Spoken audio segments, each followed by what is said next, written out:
আচ্ছা, তাহলে মোদিজি শ্রেষ্ঠ?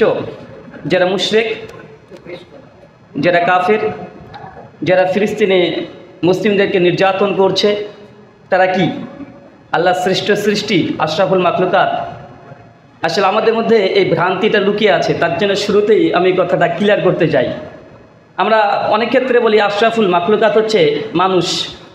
আসলে এই কথাটা 100% সঠিক নয়, যদিও সালাফদের মধ্যে ইখতিলাফ আছে এবং লম্বা বাহাস এই বিষয়ের উপরে, কে সর্বশ্রেষ্ঠ, মানুষ না ফেরেশতা। সালাফদের মধ্যে ডজন খানিকের ওপরে মালাইকা তথা ফেরেশতাকে বলা হয়েছে আশরাফুল মাখলুকাত, যদিও আশরাফুল মাখলুকাত দিয়ে না কোরআনে কোনো আয়াত আছে না হাদিসে কোনো হাদিস আছে। এটা মুহাদ্দিসগণ, ফোকাহাগণ, মুজতাহিদ ইমাম যারা মুফাসসির, তারা বৈশিষ্ট্য, সিফাত, অ্যাট্রিবিউটস দেখেই তারা আকিদার গ্রন্থে এই কথাগুলোকে আলোচনা করেছে। ইমাম তহাবি রহমুল্লাহর আকায়দা তাহাবিয়া মশহুর যেটা আছে, একটু খুলে দেখবেন, আলোচনা অনেক লম্বা বাহাস আছে। সিদ্ধান্ত সবচেয়ে বেস্ট উত্তম দিয়েছেন শেখুল ইসলাম ইবনু তাইমিয়া রাহিমাহুল্লাহ। আমি সেই সমাধান দিকে যাব। তবে আপনাদের কাছে আমার প্রশ্ন, অনেকে মনে হতে পারে যে আশরাফুল মাখলুকাত তো মানুষ, আমরা এটাই জেনে আসছি না? যদি এমনটাই হয়, শেখুল ইসলাম ইবনু তাইমিয়া রাহিমাহুল্লাহ তিনি আকিদায়ে ওয়াসিতিয়ার মধ্যে প্রশ্ন তুলেছেন, যদি এটাই হয় তাহলে আবু জাহেল ও তো মানুষ ছিল না? তাহলে তাকে তো আশরাফুল মাখলুকাত বলতে হবে। যারা কাফের, মুশরিক, আল্লাহকে বাদ দিয়ে অন্য কাউকে সিজদা করে, তাদেরকে কি বলতে হবে? আশরাফুল মাখলুকাত বলতে হবে না? হবে। অনেকে দলিল দিয়েছে মানুষ, এই যে লাকাদ কাররাম না ইয়া বানি আদম, নিঃসন্দেহে আমি বানি আদম সন্তানকে আমি অনেক বিষয়ের উপরে মর্যাদা দিয়েছি। দেখেন, অনেক বিষয়ের উপরে মর্যাদা দেওয়া আর সমগ্র সৃষ্টি জগতের মধ্যে শ্রেষ্ঠ আশরাফুল মাখলুকাত বলার মধ্যে পার্থক্য আছে না নাই? আছে। আবার অনেকে যুক্তি দিয়েছে যে দেখেন, ফেরেশতা মালাইকা আদমকে সিজদা করেছে, এখন কে সিজদা করছে? ফেরেশতা। তো ফেরেশতা যদি সম্মানিত হবে, তা আদমকে সিজদা কেন করছে? তার মানে যাকে সিজদা করা হচ্ছে সে অনেক বেশি শ্রেষ্ঠত্বর দাবি রাখে। বাহ্যিক দিক থেকে মনে হচ্ছে না? তো সালাফদের এই দলিলকে খণ্ডন করেছে সালাফরাই, বলছে না, একজন আমরা কাবা তথা কিবলার দিকে মুখ করে সবাই সালাত আদায় করি না? এখন বলেন তো, কাবার মর্যাদা বেশি না একজন মুমিনের মর্যাদা বেশি? একজন মুমিনের মর্যাদা বেশি। তো যাকে উদ্দেশ্য করে সিজদা দেওয়া হয়, যার দিকে নির্দিষ্ট করে সিজদা দেওয়া হয়, মানে যে দিচ্ছে, এখানে মানুষের গুরুত্ব বেশি না কাবার গুরুত্ব বেশি? হাদিস থেকে সেমিস্টের হাদিস স্পষ্ট প্রমাণিত যে মানুষ কাবার চাইতেও মূল্যবান যদি সে মানুষটা মুমিন হয়। আলহামদুলিল্লাহ, শেখুল ইসলাম ইবনু তাইমিয়া রাহিমাহুল্লাহ আর ইমাম ইবনে কাইয়িম আজ-জাওজিয়্যি রাহিমাহুল্লাহ তারা এই আলোচনাকে সমাধান দিয়েছে চমৎকারভাবে। আসলে মানুষ তারাই আশরাফুল মাখলুকাত। তবে মানুষের মধ্যে যারা মুমিন, কি বললাম বলেন তো, যারা মুমিন তারা ফেরেশতাদের চাইতেও মাকাম অনেক বেশি হয়ে যায়। মানে ফেরেশতা বলতে মূল ফেরেশতা নয়, মূল যে ফেরেশতা আমরা চারজন জানি, ফেরেশতা জিবরিল, মিকাইল, ইসরাফিল আছেন নাই? এই যে চারজন উলুল আজম মালাইকা, মানে সবচেয়ে বড় ফেরেশতা। এদের মর্যাদা, নবীদের মর্যাদা, উলুল আমর যে চারজন বড় বড় নবী ছিলেন, আছে না? চারজনের উপরে কিতাব অবতীর্ণ হয়েছে, যেটা কোরআন মাজিদে স্পষ্ট মজুদ আছে। আরও অজস্র নবীদের উপরে কিতাব অবতীর্ণ হয়েছে। আগে এই বেসটা বুঝেন, চারজন গুরুত্বপূর্ণ ফেরেশতা, এই ফেরেশতাদের চাইতে মর্যাদা বেশি কার? নবীদের। আর সাধারণ আম ফেরেশতা, আল্লাহ কোটি কোটি ফেরেশতা আছে না? কোটি কোটি ফেরেশতা আছে। একজন সাধারণ মুমিনের মর্যাদা এই ফেরেশতাদের চাইতেও অনেক বেশি। তার মানে এক কথা ইবনে কাইয়িম আজ-জাওজিয়্যি রাহিমাহুল্লাহ বলছেন, যারা মুমিন তারা আশরাফুল মাখলুকাত, সমস্ত মানুষ আশরাফুল মাখলুকাত নয়। আল্লাহ সুবহানাহু ওয়া তাআলা আমাদেরকে তুমি মুমিন হিসেবে কবুল করো, সকলে বলি আমিন। আমাদের মধ্যে যারা অসুস্থ আছে, আল্লাহ সুবহানাহু ওয়া তাআলা তুমি আর শাফি, তুমি সুস্থতা দানকারী, মানে প্রত্যেককে তুমি সুস্থতা দান করো, সকলে বলি আমিন। সম্মানিত সুধী, বাদ মাগরিব থেকেই বিভিন্ন আলোচক কোরআনুল কারীম এবং হাদিস মুবারাকা থেকে অনেক গুরুত্বপূর্ণ নসিহা আপনাদের কাছে পেশ করেছে। আজকের এই আলোচনা সভার অন্তিম লগ্নে আপনাদের সামনে উপস্থিত হয়েছি। একটি ছোট্ট নির্দিষ্ট বিষয়ের উপরে কথোপকথন করব আপনাদের সঙ্গে। জুমার খুতবা আর স্টেজের আলোচনা দুটোর মধ্যে পার্থক্য আছে না? আর ইসলামী হালাকা এটাকে বলতে পারেন একটা কর্মী, সম্মেলনের মতো যে এখানে এসেছেন আপনারা, ইসলাম সম্পর্কে আমরা কিছু জানবো এবং আমরাই যে জিনিসটাকে জানলাম আরেকজন মানুষের কাছে পৌঁছে দেবো। তার মানে বোঝা গেল যে ইসলামটাকে জানা এটা অতীব গুরুত্বপূর্ণ। এখন ইসলাম বলতে এক এক মানুষ এক এক রকমের বুঝে, আর এক এক মানুষ এক একটা জিনিসকে তার ইসলাম মনে করছে।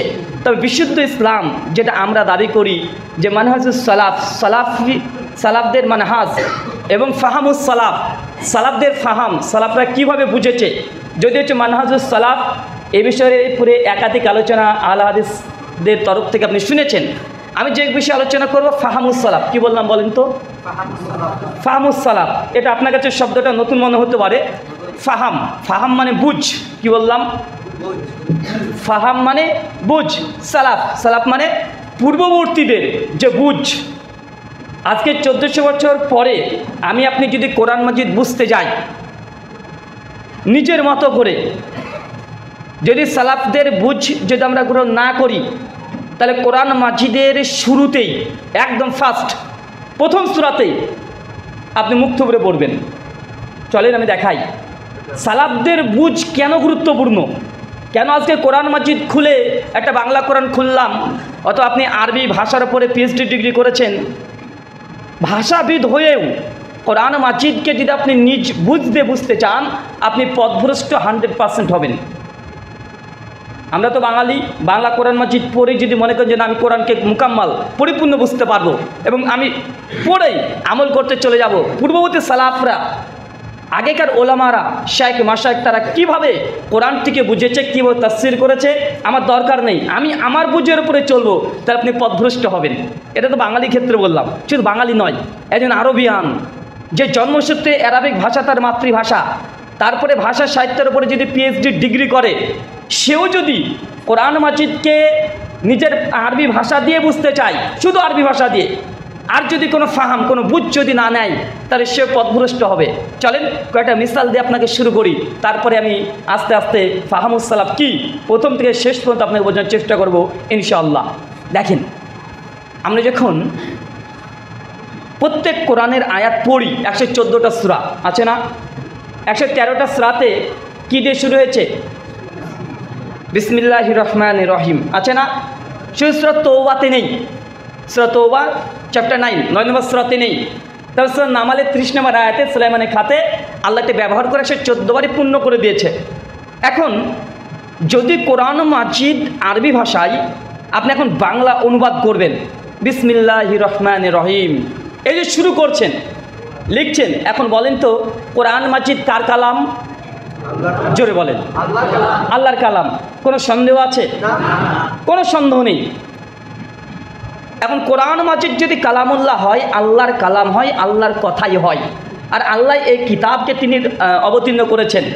সূরা বাকারা 183 নম্বর আয়াতে স্পষ্ট মজিদ আছে যে শাহরুর রমাদান আল্লাযী উনজিলা ফীহিল কুরআন, এই সেই রমজান মাস যেই মাসে আমি আল্লাহ কোরআনুল কারীমকে, কোরআনুল মাজিদকে আমি অবতীর্ণ করেছি। এখন একজন ব্যক্তি যিনি শুধু আরবি ভাষায় জানে, ইসলামী ইতিহাস, হাদিস, ফিকহ শাস্ত্র কিছু বুঝে না, তাহলে কোরআনে আয়াত থেকে সে কী বুঝবে যে আল্লাহ কোরআন মাজিদকে আসমান থেকে টপ করে রমজান মাসে নামিয়ে দিয়েছে?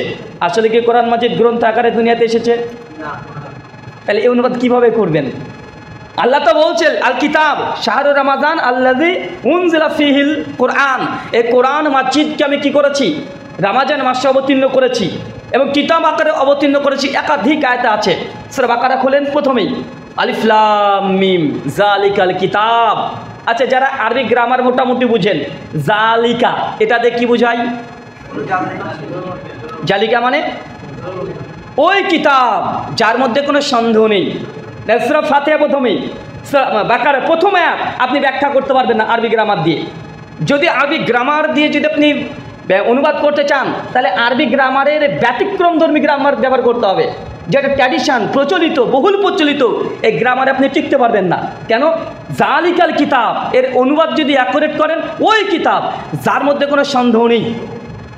এখন ওই কিতাব বলতে মানে কোরআন মাজিদের আগে যে কিতাবগুলো এসেছে তার মধ্যে কোনো সন্দেহ নেই। এর যদি আরবি গ্রামার দিয়ে যদি প্রচলিত গ্রামার যদি ব্যবহার করেন, ওই কিতাব, এই আয়াতের ব্যাখ্যা করতে গিয়ে জাউল্লাহ জামাখশারি তাফসিরে কাশফের লেখক জাউল্লাহ জামাখশারি মানে কি জানেন? তার ভাষা, তার সাহিত্য আরবি ভাষায় এত উঁচু মানের যে তাকে বলা হয় কোরআন মাজিদের যে ভাষা, এটাকে হজম করতে পেরেছে এক নাম্বার পৃথিবীতে কোনো যদি মুফাসসির হয়ে থাকে সে জাউল্লাহ জামাখশারি, তাকে বলা হচ্ছে আল্লাহর পরিবার। চিন্তা করতে পারছেন কত বড় লখাব, এত বড় ভাষা সাহিত্যবিদ, আরবি ভাষার উপরে তার ঝংকার, তার সাহিত্য। আরবিয়ানরা তারাও হতাশ হয়েছে যে লোকটা এত পাণ্ডিত্য, মানে এমন এমন আরবি ভাষার সাহিত্য তিনি ব্যবহার করেছেন। উনি তার তাফসিরে জাউল্লাহ জামাখশারি তিনি ব্যবহার করছেন তাফসিরে কাশফে সূরা বাকারা আয়াতে তাফসির করে দেখবেন ওই যে জালিকাল কিতাব এর দ্বারা উদ্দেশ্য যে কোরআনের পূর্বে যে তওরাত জাবুর ইনজিল এসেছিল এর মধ্যে কোনো সন্দেহ নেই। চিন্তা করতে পারছেন? এখন তার বুঝ যদি আমি নিয়ে নিই, সালাফদের ফাহাম যদি না নিই, সালাফদের বুঝ যদি না নিই, তাহলে আমাদেরকে কী বলতে হবে? কোরআন মাজিদের জন্য বলা হয়নি, কার জন্য বলা হয়েছে? হ্যাঁ, তাওরাত জাবুর ইনজিল। এমনকি তিনি কিছু দলিল পেশ করেছেন এবং অনেক আরবি গ্রামার তিনি এখানে খাটিয়েছেন, খাটিয়ে তিনি প্রমাণ করতে চাচ্ছেন এর দ্বারা তাওরাত জাবুর ইনজিল এর মধ্যে কোনো সন্দেহ নেই। অথচ ইবনে কাসির খুলে দেখেন, আপনি তাফসিরে তাবারি খুলে দেখেন, সহিহ সনদে মজুদ আছে আব্দুল ইবনে আব্বাস, জাবের বিন আব্দুল্লাহ, আমাদের আয়েশা রাদিয়াল্লাহু তাআলা আনহা এবং বিখ্যাত সাইদ বিন মুসাইব বিখ্যাত তাবি, তাদের মত নকল করা হয়েছে এই জালিকাল কিতাব দ্বারা উদ্দেশ্য হাযাল কোরআন, এই কোরআনের মধ্যে কোনো সন্দেহ নেই। তার মানে আমরা বুঝলাম যদি আমি আমার ব্যাকরণের জ্ঞান যদি নিই, যদি সালফে সালিহিন তাদের ফাহাম তাদের বুঝ না নিই, তাহলে কোরআন মাজিদকে আমরা যেই তথাকথিত বা সর্বাধিক দিয়ে আমরা ব্যাখ্যা করি প্রথম আয়াত, আপনি পথভ্রষ্ট হবেন কি হবেন না? হবেন না? হবেন। দেখেন বিসমিল্লাহির রহমানির রহিম, এটা বাংলা মানে কি? বাংলা মানে বলেন? পরম করুণাময় আল্লাহর নামে শুরু করছি, তাই না? আচ্ছা, কোরআন যদি কালামুল্লাহ হয়, কোরআন যদি কালামুল্লাহ হয়, আল্লাহর কালাম হয়, তা আল্লাহ বলছে আমি পরম করুণাময় আল্লাহর নামে শুরু করছি। এখন প্রশ্ন চলে আসবে না যে কোরআন তো আল্লাহরই কালাম, আল্লাহ আবার কোন আল্লাহ নামে শুরু করলো? আসবে কি আসবে না? কথা বলেন, আসবে তো। তার মানে আপনাকে আমি এগুলো দিয়ে বোঝানোর চেষ্টা করছি এতটাই যে এই কোরআন মাজিদ যদি শুধু আরবি ভাষার পাণ্ডিত্য নিয়ে আপনি বুঝতে চান, তবু আপনি কোরআন মাজিদকে প্রপার বুঝতে পারবেন না। তাহলে কিভাবে বুঝতে হবে? আমাদের একটাই রাস্তা, ইন্না নাহানু নাযালনা যিকরা ওয়া ইন্না লাহু হাফিজুন, সূরা হিজর আয়াত নম্বর 9। আমি এই কোরআন মাজিদকে অবতীর্ণ করেছি এবং এই কোরআন মাজিদ এই জিকিরকে আমি হেফাজত করব। কে হেফাজত করবে বলেন তো? আল্লাহ। আল্লাহ কিভাবে হেফাজত করবে? আল্লাহ কিভাবে হেফাজত করছে 1400 বছর ধরে? এই দুটো অর্থ যদি বুঝে নেন, ফাহামুস সালাফ বুঝতে আপনার জন্য সুবিধা হয়ে যাবে। যে আল্লাহ বলছে আমি এই কোরআন মাজিদ এই জিকির আমি অবতীর্ণ করেছি। কে অবতীর্ণ করেছে? আল্লাহ। আর হেফাজত করবে কে? তো আল্লাহ হেফাজতের পদ্ধতি কি নিয়েছে? আল্লাহ তো দাবি করলেন যে আমি হেফাজত করব। এখন কোরআন মাজিদ 1400 বছর পর্যন্ত আজকের দিনও হেফাজত হয়েছে কি হয় নাই? তা আল্লাহ কীভাবে হেফাজত করেছে? কিভাবে? কোরআন মাজিদ বই আকারে না আল্লাহ অবতীর্ণ করেছেন, আর কোরআন মাজিদ না বই আকারে এপটাকে হেফাজত করা হয়েছে। কোরআন মাজিদকে আল্লাহ সুবহানাহু ওয়া তাআলা হেফাজতের দায়িত্ব নিয়েছেন এই উম্মতের আলেম ওলেমা শায়েখ মাশায়েখ হাফেজে কলব তথা সালাফদের এই ব্রেনকে আল্লাহ কি করেছে? এই ব্রেনের মাধ্যমেই, হিফসের মাধ্যমেই আল্লাহ এই কোরআন মাজিদের আক্ষরিক শব্দ, লেটার, জাবার, জের, পেশ সবগুলোকে আল্লাহ হেফাজত করেছে। খুব সহজে এখন বোঝা যাচ্ছে কোরআন মাজিদকে আল্লাহ সুবহানাহু ওয়া তাআলা যদি প্রত্যেকটা অক্ষর, জাবার, জের, পেশ একজন আলেমের মাধ্যমে, মানুষের মাধ্যমে, হাফেজের মাধ্যমে হেফাজত করে, তো কোরআনের যে বুঝ আল্লাহ কার মাধ্যমে এটা হেফাজত করবে? কার মাধ্যমে? সালাফদের মাধ্যমে। এটা সহজ বোঝা যাচ্ছে না? আল্লাহ যদি অক্ষরের হেফাজতকারী যদি মানুষের কল্প করে দেয়, মানুষের হিফজ শক্তিকে করে দেয়, তো কোরআনের যে অর্থ, কোরআনের ভাবার্থ, কোরআনের সে কী বোঝাচ্ছে, এটা হেফাজত কার মাধ্যমে করবে? সালাফদের মাধ্যমে, আলেম ওলামাদের মাধ্যমে। আল্লাহ সুবহানাহু। জি হ্যাঁ, ওকে। মানে এখান থেকে আপনাকে বুঝতে হবে যে সালাফদের ফাহাম, বুঝ, এই বুঝ যতক্ষণ পর্যন্ত আপনি না নিচ্ছেন ইসলাম থেকে আপনি পথভ্রষ্ট হবেন। চলেন এখন আমরা বিস্তীর্ণ আলোচনা করব কয়েকটা মাসালা নিয়ে। আলোচনা একটু কঠিন হবে, কেন আপনার ফজিলতের অনেক আলোচনা শুনেছেন যে 2 রাকাত নামাজ মসজিদে এসে যদি 2 রাকাত সালাত আদায় করেন, তাহাতুল মসজিদে সালাত আদায় করেন, বেলালের পায়ে জান্নাতের আওয়াজ শুনতে পেয়েছেন। এই হাদিস অনেকে জানেন না? কেউ যদি মসজিদ বানিয়ে দেয় বাইতুল ফিল জান্নাতে তার জন্য একটা ঘর আছে, এই হাদিস জানেন না? কেউ যদি সুবহানাল্লাহ আলহামদুলিল্লাহ আল্লাহু আকবার 100 বার করে বলে, তাহলে সমুদ্রের সমপরিমাণ পাপ আল্লাহ ক্ষমা করে দেবে। এই হাদিস জানা আছে না? আছে। তো ফজিলত এবং ইসলামে কোনটা করণীয় কোনটা বর্জনীয়, আহলুল হাদিস সমাজ আলহামদুলিল্লাহ অন্যান্য সোসাইটির সমাজের চাইতে আহলে হাদিসের ছেলে মেয়ে সকলে তারা একটা হলেও এই কোরআন সুন্নাহ বেশি জানে না? জানে। তাই এই জানার চাইতে আপনার বুঝটাকে ঠিক করেন, নচেত আজকে ঠিক আছেন, 5 বছর পর কেউ এসে আপনাকে দাওয়াত দিবে, আপনি পথভ্রষ্ট গোমরাহ হয়ে বসে থাকবেন। এরকম আশঙ্কা আছে না নাই? এরকম আশঙ্কা আছে। চলেন এখন আহলুল হাদিসরা কিভাবে এই ফাহাম বুঝে, সালাফদের ফাহাম কিভাবে বুঝে, একটা মাসালার উদাহরণ দিই, আপনার চেয়ে স্পষ্ট হয়ে যাবে। ধরেন আমাদের প্রসিদ্ধ 4টে মাযহাব আছে না? হানাফি, শাফিঈ, মালিকি, হাম্বলি, 4 মাযহাব। এখন অনেকে ভাবতেন এর আবার কারা? 4 জন নাম বললাম, এটা হচ্ছে 4 জন মানুষের নাম। অনেকে জানে না হানাফি কি জিনিস, খেতে হয় না গায়ে মাখতে হয়। ইমাম আবু হানিফা, যার নাম ছিলেন নোমান বিন সাবিত আল কুফি আল জুতি, তিনি বাগদাদের কুফাতে তিনি জন্মগ্রহণ করেছেন, কুফাতে তিনি মৃত্যুবরণ করেছেন। জন্ম 80 হিজরি, মৃত্যুবরণ করছে 150 হিজরি। তিনি অনেক বড় তৎকালীন সময়ে দিকপাল পণ্ডিত আলেম ছিলেন। তার সমকক্ষ আলেম, তার সমসাময়িক সময়ে অদ্বিতীয় তিনি। কথা বুঝতে পারছেন? এত উঁচু মানে একজন আলেম ছিলেন। আর 80 হিজরি মানে সেই সময় বুখারী, মুসলিম, আবু দাউদ, তিরমিজি, ইবনে মাজাহ, নাসাই, দারমি, দারকুতনি, বাইহাকি যতগুলো হাদিসের গ্রন্থ দেখছেন, এই হাদিসের গ্রন্থগুলো বই আকারে মার্কেটে পাওয়া যেত না, এমনকি এইসব আলেমগুলো জন্মগ্রহণ করেনি। তার মানে সেই সময়কার মানুষ। আল্লাহ নবী মৃত্যুবরণ করছে 11 হিজরি। কত হিজরি? 11 হিজরি। আর আল্লাহ নবীর সাহাবীদের প্রজন্ম ছিল প্রায় ধরে নেন 100 হিজরি পর্যন্ত। কত হিজরি? এই সময়টাকে বুঝলেই আপনি এরপরে যে আলোচনা করব কঠিন হলেও আপনার সহজ মনে হবে। তো ইমাম আবু হানিফা রাহিমাহুল্লাহ তিনি একজন বিখ্যাত আলেম, অনেক তিনি পড়াশোনা করেছেন, কোরআন হাদিস তিনি জেনেছেন। মানুষ তাকে যখন প্রশ্ন করত, তিনি কোরআন হাদিস নিজের বুঝ দিয়ে কোরআন সুন্নাহ ঘেটে মাথাতে যা আছে, যতটুকু তার জ্ঞান আছে, ওই জ্ঞানগুলোকে খাটিয়ে একটা প্রশ্নের উত্তর করে দিতেন। এই যে উত্তরটা দিলেন, এই উত্তরগুলো তার সাহাবীরা মানে ইমাম আবু হানিফার ছাত্ররা, শাগরেদরা, ডিসাইপল, তারা কি করতেন? ওটাকে তারা লিখে ফেলতেন। কি করতেন? যেন আজকে আব্দুল্লাহ সালাফি হাফেজাহুল্লাহ, আল্লাহ তাকে হেফাজত করুক, তিনি আজকে আপনাদের এখানে আলোচনা করেছেন না? আলহামদুলিল্লাহ আমাদের আহলুল হাদিস সমাজে তিনি অনেক বড় বিদ্বান, তাকে আমরা সকলে সম্মান করি, ভালোবাসি। এবং তিনি যদি কোনো ফতোয়া একটা দিয়ে দেয়, এটা আমাদের কাছে অনেক বড় মাপের একটা ফতোয়া নয়? হ্যাঁ। এখন আপনাকে যদি প্রশ্ন করে এই 7 ভাগা কোরবানি হবে কি হবে না, আপনি তখন বলছেন যে আব্দুল্লাহ সালাফি সাহেব তো বললেন এটা জায়েজ, কোনো সমস্যা নেই, তবে না দেওয়াটাই ভালো। তার মানে কি? আব্দুল্লাহ সালাফি হাফেজাহুল্লাহর একটা ফতোয়া আমরা শুনেছি এবং আমরা সেই ফতোয়াটাকে, তিনি একজন অনেক বড় পণ্ডিত মানুষ, জ্ঞানী মানুষ, তিনি কোরআন সুন্নাহ যতটুকু জানেন সে বুঝ দিয়ে একটা ফতোয়া দিয়েছে, আর আমরা সকলেই সে ফতোয়াটাকে গ্রহণ করলাম। ঠিক ইমাম আবু হানিফা রাহিমাহুল্লাহ তৎকালীন যুগে তিনি এই কাজটাই করেছেন। তিনি কোরআন সুন্নাহ ঘেটেছেন, প্রশ্ন করেছেন, তিনি অ্যান্সার করেছেন। তার অনুসারী যারা আছে, তার ভক্ত যারা আছে, তারা ওটাকেই মনে করেছে কোরআন সুন্নাহর এই কথাটাই কথা। এত ক্লিয়ার হলো? এখন ইমাম আবু হানিফা রাহিমাহুল্লাহর এইভাবে প্রায় 40-এর কাছাকাছি ছাত্র ছিল। তার ইমাম আবু হানিফা প্রত্যেক ফতোয়াকে তারা নোট করতেন এবং এই ফতোয়াগুলোকেই তারা সমাজে প্রচার করতেন। এটা হচ্ছে ইমাম আবু হানিফা। আর ইমাম, এই যে মাযহাব শব্দ আসছে না, মাযহাব মানে মত, মাযহাব মানে কি?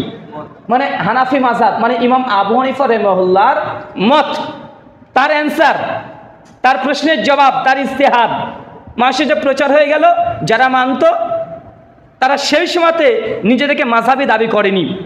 কিছুদিন পর 93 হিজরিতে আরেকজন বিখ্যাত দিকপাল পণ্ডিত, যিনি নবী আলাইহিস সালামের মদিনাতেই জন্মগ্রহণ করেন, তার নাম ইমাম মালিক রাহিমাহুল্লাহ। উনি কোথায়? কুফাতে। মক্কা মদিনা থেকে প্রায় 1500 কিলোমিটার দূরে ওখানে একজন ইমাম জন্মেছে, তিনি ওখানে দেখভাল করছেন। ওখানে তিনি কোরআন সুন্নাহ ঘেটে ঘেটে মানুষকে সমাধান দেওয়ার চেষ্টা করছেন। আর এদিকে মদিনাতে আরেকজন ইমাম জন্মগ্রহণ করছেন, তার নাম কি?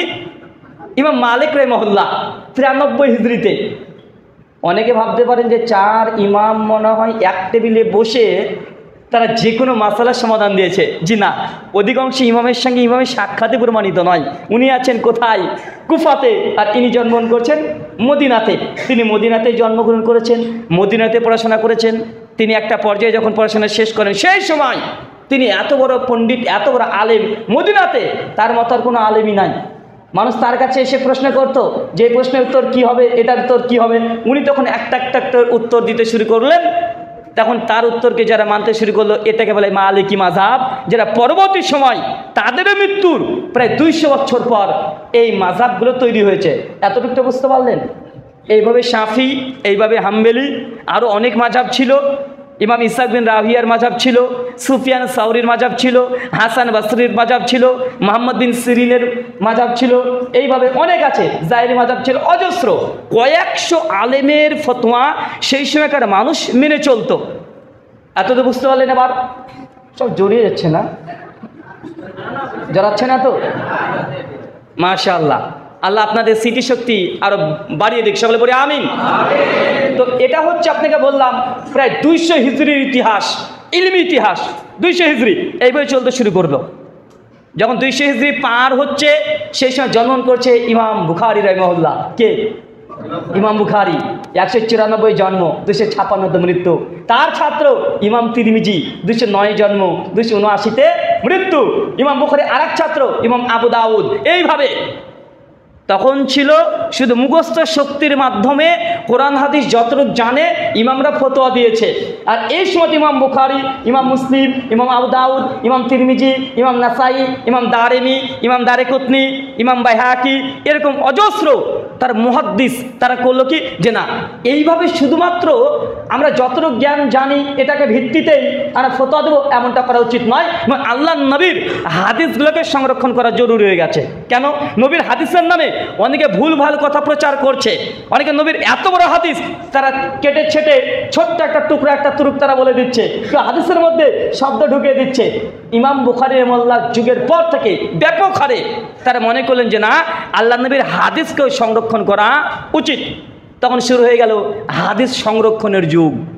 তখন দেখেন এই সমস্ত মুহাদ্দিসগুলো এই 200 হিজরির পরে জন্মগ্রহণ করছে। তার আগে ছিল আলহামদুলিল্লাহ ইমাম বুখারীর উস্তাদ ছিলেন ইমাম আব্দুর রাজ্জাক আস-সানানি, 211 হিজরিতে মৃত্যুবরণ করেছেন। যার বিখ্যাত হাদিসের গ্রন্থ আছে মুসান্নাফ আব্দুর রাজ্জাক, প্রায় 30টা খণ্ডে 32,000-এর অধিক হাদিস ছিল। অনেকে আবার আহলে কোরআনরা সুযোগ পেয়ে যেতে পারে, যারা হাদিসকে অস্বীকার করে। তারা বলে যে হাদিস তো লেখা হয়েছে 200 হিজরিতে। কত হিজরিতে?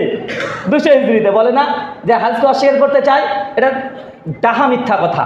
হাদিস 200 হিজরিতে ইমাম বুখারী প্রথম লিখেনি, ইমাম বুখারীর উস্তাদরাও হাদিস লিখেছে। যেমন একজনের নাম বললাম, কি? আব্দুর রাজ্জাক। মনে থাকবে না? যদি মনে না থাকে বাংলাদেশের বক্তা আব্দুর রাজ্জাকের নাম মনে রাখেন। বুঝতে পারলেন না? ওনার নাম হচ্ছে আব্দুর রাজ্জাক, যিনি ইমাম বুখারী রাহিমাহুল্লাহর উস্তাদ আব্দুর রাজ্জাক আস-সানানি। ইনি 211 হিজরিতে মৃত্যুবরণ করে। মানে ইমাম বুখারী 194 জন্ম, ইনি 211-তে মৃত্যু। চিন্তা করতে পারছেন? তিনি জন্মগ্রহণ করছেন 131 হিজরির দিকে। তার মানে আল্লাহ রাসূলের সাহাবীদের পরের প্রজন্মের মানুষ। তখনই তিনি প্রায় 30,000 হাদিস তিনি লিপিবদ্ধ করে ফেলেছেন। ইমাম বুখারীর আরেকজন উস্তাদ আবু বকর ইবনে আবি শাইবা রাহিমাহুল্লাহ, তিনি মৃত্যুবরণ করেছেন 233 হিজরিতে। যার বিখ্যাত হাদিসের গ্রন্থ আছে মুসান্নাফ ইবনু আবি শাইবা, যার হাদিসের ছাত্র মোটামুটি ঘাটাঘাটি করেন না, এই হাদিসের নামটা জানেন না। ইনি কে? ইমাম বুখারীর উস্তাদ। ইমাম বুখারীর আরেকজন উস্তাদ ছিলেন ইমাম হুমায়দি, তার হাদিসের গ্রন্থ আছে মুসনাদে হুমায়দি। ইমাম বুখারী আরেকজন উস্তাদ আলী বিন মাদিনী, তার হাদিসের গ্রন্থ আছে মুসনাদে আলী ইবনুল জাদ। অজস্র হাদিসের গ্রন্থ আছে। এম ছোটুক বললাম, আহলে কোরআনরা মাঝখান থেকে আবার যেন সুযোগ না পেয়ে যায় যে তোমাদের বক্তায় বলে গেছে যে ইমাম বুখারীর সময় থেকে হাদিসের রচনা শুরু হয়েছে। না, আগে থেকে হাদিস রচনা শুরু ছিল, কিন্তু একাডেমিক্যালি একদম সরকারি রাষ্ট্রীয়ভাবে ব্যাপক হারে হাদিসকে লিপিবদ্ধ শুরু হয়েছে 200 হিজরির পর থেকে। কথা বুঝতে পারলেন? আর এই সিলসিলা চলেছে প্রায় 400 হিজরি পর্যন্ত। কত হিজরি? 400 হিজরি। ইমাম বাইহাকির যুগ পর্যন্তই মোটামুটি সনদ দিয়ে হাদিস রচনা করা শেষ হয়ে গেছে। তার মানে আপনাকে এতক্ষণ আমি বুঝালাম ইসলামের 400 বছর পর্যন্ত সালফে সালিহিন আলেম মুহাদ্দিস ফুকাহাদের ইলমি যে চর্চা ছিল 400 বছর পর্যন্ত। আল্লাহ সুবহানাহু ওয়া তাআলা আমাদেরকে সালাফদের ইলম থেকে বোঝার তৌফিক দান করে চলে বলি আমিন। এবার চলেন, এখন কেন এত ডিফারেন্স হচ্ছে? একজন মাঝহের ফতোয়া এক, আরেকজনের মাঝহের ফতোয়া আরেক, আর আহলে হাদিসের ফতোয়া আরেক। আহলে হাদিসরা কীভাবে তাহলে কোরআন হাদিস বুঝে? একটা ছোট্ট মিসাল দিই, এবার বুঝতে পারবেন। ইমাম আবু হানিফা রাহিমাহুল্লাহ, ওনার একটা ফতোয়া, এটা মশহুর ফতোয়া, সকলে জানেন। আগে ইমাম শাফি থেকে শুরু করি। ইমাম শাফি রাহিমাহুল্লাহ, তার ফতোয়া, আপনি অজু করেছেন, অজু করার পরে একটা নারীর গায়ে স্পর্শ হয়েছে। কি হয়েছে? স্পর্শ, টাচ, কোনো যৌনতা ছাড়াই নর্মালি টাচ হয়ে গেছে। ইমাম শাফির ফতোয়া, তাহলে আপনার অজুটা ভেঙে গেছে। কি হয়েছে? অজু ভেঙে গেছে। ইমাম আবু হানিফা রাহিমাহুল্লাহ বলছেন যে না, যদি অজু অবস্থায় কোনো নারীর গায়ে যদি স্পর্শ হয়ে যায়, অজু ভাঙবে না যতক্ষণ না আপনি নাপাক হয়ে যাচ্ছেন, যতক্ষণ না টাচের কারণে আপনার শারীরিক উত্তেজনা না আসছে, মানি বা মুজি বের না হচ্ছে, ততক্ষণ পর্যন্ত আপনি আপনার অজুর টিকে থাকবে। কথা বুঝেছেন? এবার ইমাম শাফি বলছে অজু ভেঙে গেছে মেয়েদের গায়ে স্পর্শ করলেই, চাই মানি মুজি বের হোক আর না, স্পর্শ করলেই গিয়েছে ভেঙে। ইমাম আবু হানিফা রাহিমাহুল্লাহর মত না না না না, ভাঙবে না যতক্ষণ না তার নাপাকি কিছু বের হচ্ছে। আহলে হাদিসরা কি করেছে দেখি তো, দুই মাঝহের মধ্যে ইখতিলাফ ঘটে গেছে। এখন ইমাম আবু হানিফা রাহিমাহুল্লাহ কি দলিল পেশ করেছে তার মাঝহের পক্ষে, তার মতের পক্ষে, যে অজু ভাঙবে না? আলহামদুলিল্লাহ, তিনি যে দলিল পেশ করেছেন কোরআনুল করিম থেকে ডজন খানিক হাদিস, সহিহ বুখারী 1147 নম্বর হাদিস পেশ করেছে যে আল্লাহর নবী তাহাজ্জুদের সালাতে উঠলেন, তিনি যখন তাহাজ্জুদ সালাত আদায় করছিলেন, সিজদা দিতে যাওয়ার সময় আম্মা জান আয়েশা রাদিয়াল্লাহু তাআলা আনহার পা ছিল কিবলার দিকে মুখ করে, সঙ্গে সঙ্গে আল্লাহর নবী আলাইহিস সালাম আমাদের আয়েশার পাটাকে সরিয়ে নামাজরত অবস্থাতেই তিনি সিজদা দিলেন। ইমাম আবু হানিফা রাহিমাহুল্লাহ দলিল নিয়েছে এই হাদিস থেকে। এই দেখেন, আল্লাহর নবী আমাদের আয়েশার গায়ে টাচ করে পাটাকে সরিয়ে দিয়ে ওই জায়গাতে সিজদা দিল, নবী তার অজু করেনি। তার মানে কি প্রমাণ হলো? অজু অবস্থায় মেয়েদের গায়ে যদি ছেলেদের হাত টাচ হয়ে যায় তাহলে আপনার অজু ভাঙবে না। ইমাম আবু হানিফার দলিল। ইমাম শাফি রাহিমাহুল্লাহ যে দলিলগুলো দিয়েছেন তার দলিলের মধ্যে মানে অনেক জটিলতা আছে, স্পষ্ট কোনো দলিল নেই। আমরা আহলে হাদিসরা বললাম যে আবু হানিফা রাহিমাহুল্লাহর মাযহাবের পক্ষে বুখারীর হাদিস, আলহামদুলিল্লাহ এই মাসালায় হানাফি মাযহাব 100% হকের উপরে আছে। কথা বুঝতে পারলেন? আর শাফিরা এই মাসালার উপরে তারা সত্যের উপরে প্রতিষ্ঠিত নয়, বরং এখানে হানাফি মাযহাব 100% হকের উপরে আছে। আমরা আহলে হাদিসরা কোন দিকে গিয়েছি এ মাসালায়? হানাফি মাযহাবকে অ্যাকসেপ্ট করেছি। অনেকে মনে করে যে আহলে হাদিস মানে হানাফি মাযহাবের বিরুদ্ধে যেতে হবে, আহলে হাদিস মানে হানাফিদের বিরোধিতা করা। ভাই এমন বলে কি বলে না? তো এই মাসালায় কারা হকের উপরে আছে? হানাফি মাযহাবের আলেম ওলামা পণ্ডিত ফোকাহা, তাদের ফতোয়ার উপরে আহলে হাদিসের ফতোয়া আছে আলহামদুলিল্লাহ। এখন আপনাকে একটা ছোট্ট কথা বলি, শাফিদের এই ফতোয়া যদি আপনি মানতে যান, ও হজে গেলে কি হবে? হজে যখন তাওয়াফ করবেন, নারী পুরুষ একসঙ্গে তাওয়াফ করছে, বলেন তো একজনে হজ হবে শাফিদের? হ্যাঁ, কারণ তাওয়াফ করার সঙ্গে তো আপনার অজু লাগবে না? তাওয়াফ যদি করেন ওই সাথে নারী পুরুষের কাজ করবে। এখন বলতে একজনে শাফি, যারা বলছে আমরা শাফি মাযহাব মানি, তো তাদের মাযহাব অনুযায়ী একজনে তাওয়াফ হয়েছে আজ পর্যন্ত পৃথিবীতে। তার মানে তারা যদি মাযহাবের দিকে যদি ঝুঁকে যায়, তাহলে যত বড় মুসিবত পড়বে এই মুসিবত থেকে তুলতে পারবে না। একমাত্র মুসিবত উঠতে পারে আল্লাহর নবীর হাদিস মানলে। কথা বুঝতে পারছেন না? কেন? গায়ে টাচ করলেই তাদের অজু শেষ, অজু শেষ হলে হজ শেষ হয়ে গেছে, তাওয়াফ নাই তো হজ নাই। কথা বুঝতে হলে না মনে হয়? এটা হচ্ছে একটা মাসালা। এবার এই মাসালাটাকে একটু উল্টে দিই। ইমাম শাফি রাহিমাহুল্লাহর মত, আরেকটা মত নিয়ে নিন। আমি যখন নামাজ পড়ছি, সূরাতুল ফাতিহা পড়ছি না? ফাতিহা সূরা পড়ার পূর্বে আমরা আউযু বিল্লাহ বিসমিল্লাহ আমরা জোরে পড়ি না আস্তে পড়ি? আস্তে পড়ি না? আস্তে পড়ি। ইমাম শাফির মত যে না, আস্তে পড়া যাবে না, সূরা ফাতিহার মতোই সশব্দে পড়তে হবে। যারা কেরালাতে গিয়েছেন, কেরালাতে আপনারা যে গিয়েছেন না অনেকেই, কেরালাতে দেখবেন ইমাম সাহেব যখন নামাজ পড়াচ্ছে আউযু বিল্লাহ বিসমিল্লাহ জোরে পড়ে না আস্তে পড়ে? জোরে পড়ে। কেন? ওরা শাফি মাসলাককে ফলো করে। কোন মাযহাবকে ফলো করে? শাফি মাযহাব। এবং শাফি মাযহাবে সূরা ফাতিহার মতো সশব্দে আউযুবিল্লাহ বিসমিল্লাহ পড়তে হবে। ইমাম আবু হানিফার মত যে না, আউযুবিল্লাহ বিসমিল্লাহ জোরে পড়া প্রয়োজন নেই, আস্তেই পড়তে হবে। সহিহ মুসলিমের হাদিস আছে, একাধিক হাদিস, আবু হুরায়রা, আমাদের আয়েশা, জাবের বিন আব্দুল্লাহ, যায়েদ বিন সাবিত, একাধিক। সে বুখারীর মধ্যে আছে, ইমাম বুখারীর জুজুল কিরাতেও 1 ডজনখানিক হাদিস আছে। সাহাবীরা বলছেন আল্লাহ নবী যখন নামাজ শুরু করতেন তখন আলহামদুলিল্লাহ দিয়েই সালাত শুরু করতেন। যদি আউযুবিল্লাহ হতো সশব্দে, সাহাবীরা কি বলতেন? আউযুবিল্লাহ দিয়ে বলতেন কি বলতেন না? তারপরে এই হাদিস প্রমাণ করছেন নবী আলহামদুলিল্লাহ দিয়ে শুরু করতেন, আর আউযুবিল্লাহ বিসমিল্লাহ এটা অনুচ্চ স্বরে মনে মনে পড়তেন। কথা এতটুকু বুঝতে পারলেন? এখন আমরা কিভাবে পড়ি? আহলুল হাদিসরা আউযুবিল্লাহ বিসমিল্লাহ আস্তে পড়ি না জোরে পড়ি? আস্তে পড়ি। হানাফি ভাইরা আসতে পারে না জোরে পড়ে? আসতে পারে। শাফিরা আসতে পারে না জোরে পড়ে? শাফিরা পড়ছে কি? জোরে। তার মানে এই মাসলাকে আমরা হানাফিদের সঙ্গে আছি না নাই? মূলত হানাফিদের সঙ্গে নয়, নবীর হাদিসের সঙ্গে আছি। কিন্তু শাফি মাযহাবের এই আমল এটা দুর্বল হাদিস দ্বারা প্রমাণিত। কি হাদিস দ্বারা প্রমাণিত? সুনান তিরমিজিতে হাদিস আছে যে আল্লাহর নবী যখন আউযুবিল্লাহ বিসমিল্লাহ বলতেন সশব্দে বলতেন। তিরমিজিতে আছে, ইমাম তিরমিজি হাদিসটা নিয়েছে, তিনি গরীব বলেছেন এবং অনেক মুহাদ্দিস তাহকিক করে সেটাকে জয়ীফ বলেছেন। তার মানে এই দুটো মাসলা আপনার সামনে পেশ করলাম, যেটা হানাফি মাযহাব 100% হকের উপরে, আর শাফি মাযহাব তাদের এই মাসালায় এই ফতোয়াতে দুর্বলতা আছে। কথা তো বুঝতে পারলেন? আমরা আহলে হাদিসরা বললেন যে ভাই কোন মাযহাবে কি আছে দেখার দরকার নেই, বরং আমাদেরকে দেখতে হবে যে কোরআন হাদিসে কি আছে, আর আমাদের যে বুঝ, এই বুঝটা সালাফদেরকে বুঝেছে কিনা বুঝে নাই। তো বুঝেছে, আমরা এই বুঝে ইমাম আবু হানিফার বুঝটাকে আমরা এক পেয়েছি, আমরা গ্রহণ করেছি, আলহামদুলিল্লাহ, এটা আমাদের বুঝ। আচ্ছা, এবার একটা উল্টো দিক। এই দুটো মাসালায় দেখলাম শাফিরা বাতিল, হানাফিরা হক। এটা উল্টে দিই। শাফি মাযহাবের ফতোয়া, ইমামের পেছনে সূরা ফাতিহা না পড়লে নামাজ হবে না। কি হবে না? কি হবে না? নামাজ হবে না। হানাফি মাযহাবের ফতোয়া কি? সূরা ফাতিহা পড়লে নামাজ হবে না, মানে মাকরুহে তাহরিমি। অনেক হুজুররা বলে যে মুখে আগুন ধরিয়ে দিতে হবে, ইট ঢেলে পাথর গুজে দিতে হবে, বলে না? যদি মুসান্নাফে যায়িফ সনদে হাদিস পাওয়া যায় আব্দুর রাজ্জাকে এই মর্মে। তো হানাফিরা বলছে ফাতিহা পড়লে নামাজ হবে না, শাফিরা বলছে না পড়লে নামাজ হবে না। আহলে হাদিসরা কি বলে? পড়তেই হবে, ওয়াজিব। এখন দেখেন আমরা তিনটে মত পেলাম কি পেলাম না? হানাফিরা বলছে পড়লেই নামাজ হবে না, আহলে হাদিস শাফিরা বলছে না পড়লে নামাজ হবে না। এখন কোন মাসলাক ঠিক? কোরআন হাদিস ভালোভাবে ঘেটে দেখবেন যে এই মাসালাতে শাফি মাযহাব 100% বিশুদ্ধ, হাদিস দ্বারা আমল দ্বারা প্রমাণিত যে সূরা ফাতিহা পেছনে পড়া লাগবে। একাধিক হাদিস আছে।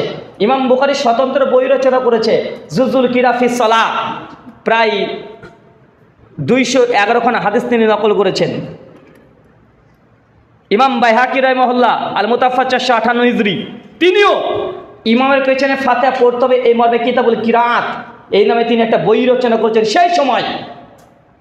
তাই হাদিসগুলো আমি আলাদাভাবে দিচ্ছি না, জাস্ট ফিকহি ইখতিলাফগুলো আপনাকে বোঝাচ্ছি। তো এই মাসালাতে ইমামের পেছনে সূরা ফাতিহা পড়তে হবে। এই মাসালায় হক কে আছে? কোন মাযহাব? শাফি। আর হানাফি মাযহাব ফতোয়া কি? এখানে দুর্বল। আমরা কি করেছি? আমরা কোনটাকে গ্রহণ করেছি? এই মাসালায় শাফি মাযহাবের মতটাকে প্রাধান্য দিয়েছি। কেন? এটা অধিক হাদিস এবং কোরআনের এবং সালাফদের বুঝ অনুযায়ী এই ফতোয়াটাই বিশুদ্ধ। আচ্ছা, 3 মাযহাব হয়ে গেল। এটা মালিকি মাযহাবের নেন উদাহরণ। মালিকি মাযহাব দেখবেন, মালিকি মাযহাবে অনেক সময়তে সৌদিতে যখন যাবেন সেই সময়তে দেখবেন মালিকিরা অজু যখন করছে, মোজা যখন মাসা করছে, মোজা মাসা, একটু ভালোভাবে লক্ষ্য করে দেখবেন মাসা করার সময়তে মালিকিরা তারা মোজার নিচেও মাসা করে, ওপরেও করে। কিসে করে? ওপর নিচ দুটোতে করে। অথচ সুনান আবু দাউদে আলী বিন আবি তালিবের স্পষ্ট সহিহ সনদে কল মজুদ আছে যে দিন যদি কিয়াসের উপরে চলতো তাহলে মোজার ওপরে মাসা করা লাগতো না, তলেই করতে হতো। কিন্তু আল্লাহর নবী মোজা মাসা করার সময় কি করেছেন? তলে করেন নাই, কোথায় করেছে? ওপরে। এখন আবু দাউদের সহিহ সনদে হাদিস আছে, কিন্তু মালিকি মাযহাবের ফতোয়া যে না, মোজার তলেও মাসা করতে হবে, উপরেও করতে হবে। কিন্তু হাদিস বলছে আল্লাহ নবী ওপরে করেছেন, তলে করেননি। এখন বলেন তো, আমি এখন মালিকি হওয়ার কারণে এই হাদিসের বিরুদ্ধে গিয়ে আমি মালিকি মাযহাব মানতে পারি? হ্যাঁ, মালিকি মাযহাবে দেখবেন নামাজের সময়তে আল্লাহু আকবার তাকবীর দিয়ে হাত থেকে ছেড়ে দেয় না? এই মানে সহিহ তো দূরের কথা, সহিহ কোনো হাদিসে প্রমাণিত নয়। বরং স্বয়ং ইমাম মালিক মুয়াত্তা মালিকের 228 নম্বর হাদিসে আলোচনা করতে গিয়ে সাহেল বিন সাদ থেকে একটা হাদিস নিয়ে এসেছেন যে আল্লাহ নবী বাম হাতে পরে ডান হাত রেখে তিনি হাত বাঁধতেন। কোথায় বাঁধতেন? হাদিস নিয়ে আসেন, কিন্তু বাঁধা অন্তত এটা প্রমাণিত। কি বললাম, কথা বলেন? হাত বাঁধতে হবে, এটা প্রমাণিত। কোথায় বাঁধতে হবে এটা নিয়ে উলেমাদের মধ্যে ইখতিলাফ আছে, কিন্তু ইমাম মালিকের মত হাতটাকে ছেড়ে রাখতে হবে। এখন বলেন তো, স্বয়ং ইমাম মালিকের মুয়াত্তা মালিকের মধ্যে হাত বাঁধার হাদিস আছে, এখন নবীর হাদিসের দিকে ঝুঁকবো না আমরা মালিক রাহিমাহুল্লাহর যে আমল সেদিকে ঝুঁকবো? কোন দিকে? হাদিসের দিকে। এবং এই হাদিস সালাফরা কি বুঝেছে, জমহুর সালাফরা কি বুঝেছে, আমরা সেই বুঝটাকেই আমরা গ্রহণ করেছি। গেল 3টে মাযহাব। আচ্ছা, আর একটা মাযহাব আমরা নিয়ে নিই। কোন মাযহাব বাকি আছে? একটা উদাহরণ দেবো। আচ্ছা, হাম্বলি মাযহাবে দেখবেন যেমন সামি আল্লাহু লিমান হামিদা বলে দাঁড়াচ্ছে, তারপরে আবার বাম হাতে পরে ডান হাত রেখে আবার হাত থেকে বাঁধছে, বাঁধে না? বাঁধে তো। আমার জানা মতে হাদিস জগতে সহিহ সূত্রে কোনো হাদিস প্রমাণিত নয়, শুধু একটাই মুসনাদ আহমদের রিওয়ায়াত প্রমাণিত একটা আছে। ইমাম আহমদ নিয়ে এসেছেন সিমাক বিন হারব থেকে, যে হাদিসগুলোকে স্বয়ং হাম্বলি মাযহাবের ইমামগণই জেব বলেছেন। শেখ আল্লামা নাসিরুদ্দিন আলবানী সিফাতুস সালাতুন নবীতে অনেক বিস্তীর্ণ আলোচনা করেছেন, যে রুকু থেকে উঠে সামি আল্লাহু লিমান হামিদা বলে আবার বাম হাতে করে ডান হাত বেঁধে রাখতে হবে, এই মর্মে সহিহ বিশুদ্ধ কোনো হাদিস নাই। এটা জাস্ট ইজতিহাদ, কিছু আলেমরা ইজতিহাদ করেছে, কিন্তু হাম্বলিরা এই মাসআলায় কট্টর, তারা হাত ছাড়তে রাজি না। অথচ স্পষ্ট কোনো দলিল পাওয়া যায় না। তারপরে 4 মাযহাবের মধ্যে মোটামুটি আমি একটা করে উদাহরণ দিলাম, এরকম ডজন ডজন আপনাকে উদাহরণ দেওয়া যাবে, শয়ে উদাহরণ দেওয়া যাবে, যে এক একটা মাযহাব এক একজন এক এক দিকে হকের উপরে প্রতিষ্ঠিত আছে। কথা বুঝতে পারলেন? আচ্ছা, আহলে হাদিসের একটু বুঝে নিন। অনেকে বলে যে তোমরা শুধু মাযহাবের বিরুদ্ধে বলো, নিজেদের ভুলগুলো তো প্রকাশ করো না, তোমাদের নিজেদের কি ভুল নাই? তোমাদের কি ভুল হতে পারে না? তোমরা কি একদম হকের ডিলার নিয়ে বসে আছো? এই কথাগুলো বলেন আমাদেরকে। ভাই, আহলে হাদিসরা গোটা দুনিয়াতে সবচাইতে বেশি হক পেলে সেকেন্ডের মধ্যে তার নিজের মতকে একদম নিক্ষেপ করে দেয়, আছে না?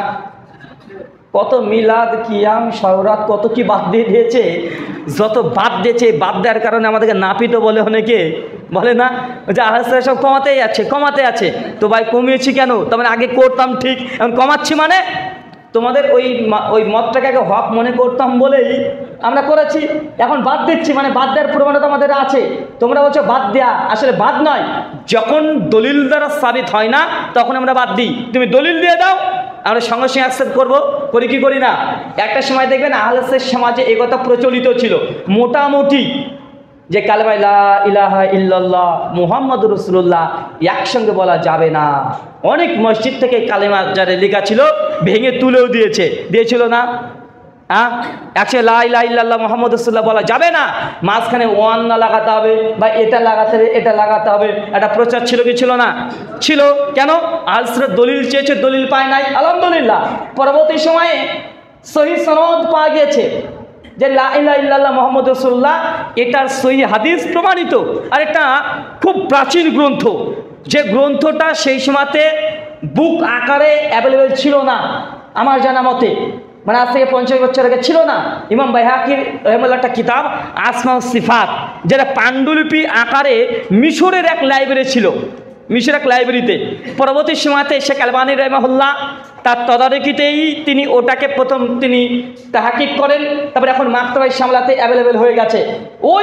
ওই ইমাম বাইহাকির কিতাব আসমা ও সিফাত হাদিস নাম্বার 197 তাহকিক, হাদিস সনদ সহিহ, ওখানে আব্দুল্লাহ ইবনে আব্বাস থেকে সহিহ সনদে রিওয়ায়াত প্রমাণিত আছে কালিমায়ে তাকওয়া লা ইলাহা ইল্লাল্লাহ মুহাম্মাদুর রাসূলুল্লাহ।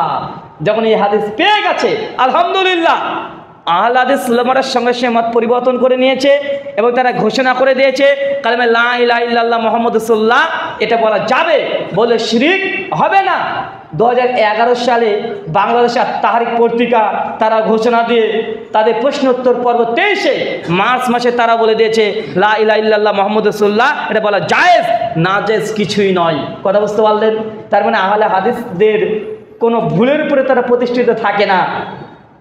দীর্ঘ হাজার হাজার বছর ধরে আহলে হাদিসের মসজিদে সম্মিলিত মুনাজাত ছিল, এখনো আছে, অনেক মসজিদে আছে না নাই? যখন দেখছে যে রে হাদিস তো পাওয়া যায় না রে ভাই, এতদিন সমাজে প্রচলিত ছিল করেছি, কিন্তু হাদিস ঘুরতে গিয়ে দেখছে না এই মর্মে তো কোনো হাদিস প্রমাণিত নয়, সহিহ দূরের কথা জয়ীফ হাদিসে প্রমাণিত নয়। ফরজ নামাজের পরে মুনাজাত, বিবাহ মজলিসের পরে মুনাজাত, জানাজার পরে সম্মিলিত মুনাজাত, এগুলো তো প্রমাণিত নয়। যখন অনেক তদন্ত করে ঘাটাঘাটি করে দেখছে যে আসলেই নাই, আহলে হাদিস সমাজে ছিল, তারা এখন বাতিল করে দিয়েছে না। আবার কেউ যদি হাদিস দেখাতে পারে যায় না এই তো সহিহ হাদিস পেয়ে গেছি, আহলে হাদিসরা রাতারাতি মেনে নেবে কি নেবে না? তাহলে আহলে হাদিসদের ফাহাম সালাফ থেকে যদি কোনো হাদিস বা কোরআনের আয়াত পেশ করতে পারেন এবং সালাফরা এটার প্রতি আমলও করেছে, সালাফ বলতে পারে ভাবেন না যেন ভারতের কিছু পীর সাহেব বুজুর্গ এরা, সালাফ বলতে আমরা বুঝাচ্ছি খায়রুন নাসি করনি। আল্লাহ নবী বলছেন সর্বশ্রেষ্ঠ যুগ হচ্ছে 3টে যুগ, এক আমার যুগ, আমার সাহাবীদের যুগ, তাবেঈদের যুগ। এই 3 যুগে এমন কোনো যদি আমল যদি প্রমাণিত হয় যে আমল জমহুর অধিকাংশদের মধ্যে ছিল সেটা ইসলাম, এরপরে যেগুলো এসেছে এটা আমার আপনার বুঝ, এই বুঝের 5 পয়সা মূল্য নেই, মূল্য আছে। দেখেন আপনাকে 2টো উদাহরণ দিব, এটাতে ইখতিলাফি বিষয় বললাম। এখন দেখেন আমি যদি বুঝি আমার মতো, ধরেন একটা উদাহরণ দিই বুঝতে পারেন, আমি যদি আমার মতো বুঝিনি তাহলে যে কোনো জিনিসকে জায়েজ প্রমাণ করা যায়, আবার যে কোনো হালাল জিনিসকে হারাম করে দেওয়া যায়। কোরআন হাদিস ঘেটে ঘেটে যদি আমি আমার ব্রেনকে কাজে লাগাই, সালাফদের বুঝকে কাজে না লাগাই। 2টো উদাহরণ দিই যেন আপনার জন্য সহজ হয়। আচ্ছা বলেন তো, কোরআন মাজিদ দাঁড়িয়ে পড়া আদব না বসে পড়া আদব? সবাই একমত?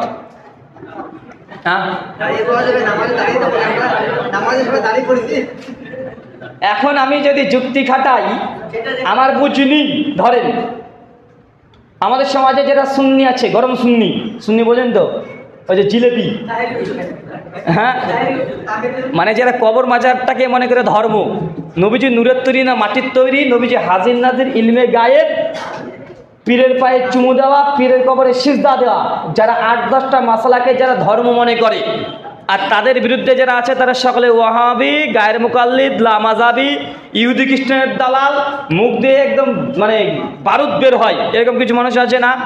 এখন ওরা বলে যে ইয়া নবী সালাম আলাইকা, এই কথা বলতে বলতে দাঁড়িয়ে যায়। কেন? বলছে নবীজির উপরে দুরূদ পড়তে হবে, দুরূদের আদব হচ্ছে দাঁড়িয়ে, কি দাঁড়িয়ে দিতে হবে, সম্মান কি দাঁড়িয়ে দিতে হবে। এখন আমি যুক্তি দিই, ভাইজান যখন কোরআন মাজিদ পড়েন নামাজে তখন দাঁড়িয়ে না বসে? আলহামদুলিল্লাহ পড়ছেন না? দাঁড়িয়ে না বসে? নামাজের মধ্যে দাঁড়ানো এটা কি আদব না? তো আল্লাহ সুবহানাহু ওয়া তাআলার জামানা দুনিয়াতে সবচেয়ে শ্রেষ্ঠ ইবাদত কি? as-সালাত। আর সালাতের মধ্যে কিয়াম করা একটা ফরজ বিধান, কি বিধান নয়? ফরজ বিধান। আর আল্লাহ নিজেই শিখিয়ে দিচ্ছে যে কোরআন মাজিদ তুমি শ্রেষ্ঠ ইবাদতে পড়বে কিভাবে? দাঁড়িয়ে না বসে? দাঁড়িয়ে। তার মানে ইহা থেকে প্রমাণিত হইল ইহা যে কোরআন মাজিদ পড়া দাঁড়িয়েই ইবাদত, দাঁড়িয়ে উত্তম। যদি এই ফতোয়া দিয়ে দিই, কেন এটা নামাজের মধ্যে করে তো দাঁড়িয়ে পড়ছি, আর নামাজের যে শ্রেষ্ঠ ইবাদত, আর আল্লাহ শিখে দিচ্ছে নামাজের মধ্যে কোরআন পড়ো, এখন দাঁড়িয়ে পড়তে হচ্ছে, তো কোনটা উত্তম হলো? কোরআন মাজিদ পড়ে দাঁড়িয়ে না বসে?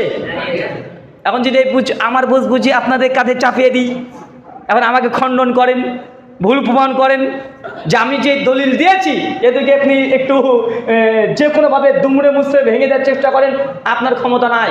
মানে আল্লাহ নবী বসে বসে কোরআন মাজিদ পড়তে বলেছে, এই মর্মে সহি কোনো রিওয়ায়াত আপনি পাবেন না হাদিসে। হ্যাঁ, একটা হাদিস পাবেন, আমাদের আয়েশা রাদিয়াল্লাহু আনহার এই রাঙের পরে মাথা দিয়ে আল্লাহ নবী মসজিদে শুয়ে শুয়ে কোরআন পড়ছিলেন। তাহলে দাঁড়িয়ে পড়া আর শুয়ে পড়া পাওয়া যায়, বসে বসে কোরআন মাজিদ পড়ার দলিল কই ভাই? এখন যদি আমি এখান থেকে সমাধান নিতে চাই, অতএব প্রমাণিত হলো কোরআন মাজিদ দাঁড়িয়ে পড়া এটাই আদব। এখন বলেন এই বুঝটা কি সঠিক হলো? আচ্ছা, দুরুদ নামাজে আমরা পড়ি না, নবীকে সালাম আমরা দিই না নামাজে, আত্তিহাতু আমরা পড়ি না, আইয়ুহান নবী পড়ছি না, আত্তিহাতু লিল্লাহি ওয়া সালাওয়াতু ওয়া তাইয়্যিবাত আমরা পড়ছি। তো দুরুদ আর সালাম শ্রেষ্ঠ ইবাদত আল্লাহ শিখিয়ে দিয়েছে, নবীর প্রতি তোমরা দুরুদ দাও সালাম দাও, দাঁড়িয়ে না বসে। ইহা থেকে প্রমাণিত হলো নবীকে যখনই তোমরা দুরুদ সালাম করবে দাঁড়িয়ে থাকলেও বসে পড়ো। এখন যদি আমি এই মাসালা বের করি কি হবে বলেন তো ভাইজান? এখন আমার এই দলিলকে কে খণ্ডন করতে পারবে?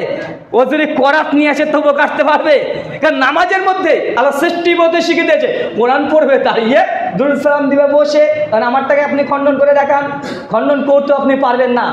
এটা কি বলেন তো? এটা আমার বুঝ। এটা কার বুঝ? এটা আমার বুঝ। সালফে সালেহিন কেউ বুঝেনি।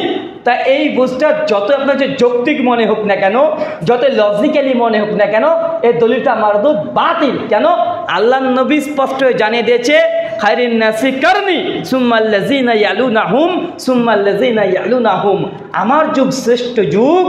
তার মানে আল্লাহ নবীর বুঝ, কোরআনের বুঝ সব শ্রেষ্ঠ বুঝ, তারপর সাহাবীদের বুঝ, তারপর তাবিদের বুঝ, তারপর যদি কোনো নতুন বুঝ নিয়ে আসতে চান যেটা এই তিন যুগে ছিল না, তাহলে এই বুঝটা যতই ভালো হোক না কেন, যতই গ্রহণযোগ্য মনে হোক না কেন, এই বুঝটা বাতিল হবে।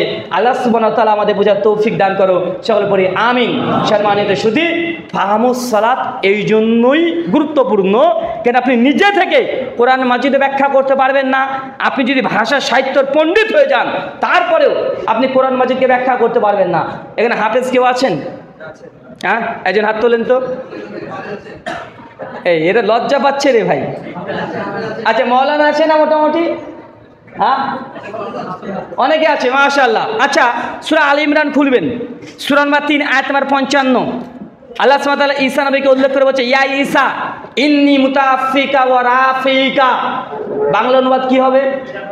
ইয়া ঈসা, হে ঈসা, ইন্নী মুতাআফফিকা, আমি তোমাকে মৃত্যু দিয়েছি, ওয়া রাফিকা, এবং তোমাকে উপরে তুলে নিয়েছি।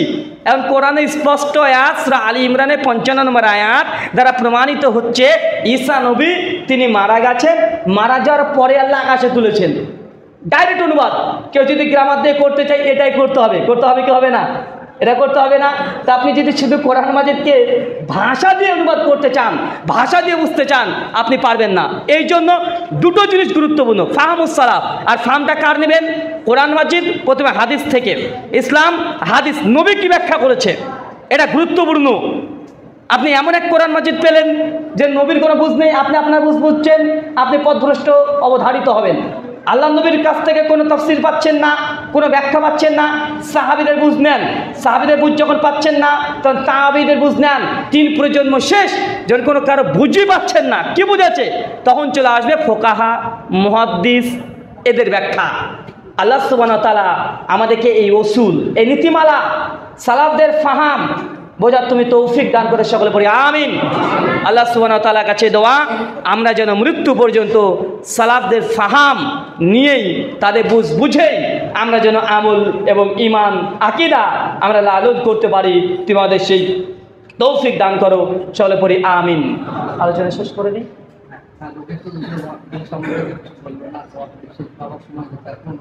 আমাদের শেখ আব্দুল্লাহ সালাফি হাফিজাল্লাহর এই বিষয়ের উপরে ছিল না, আলোচ্য বিষয় ছিল না।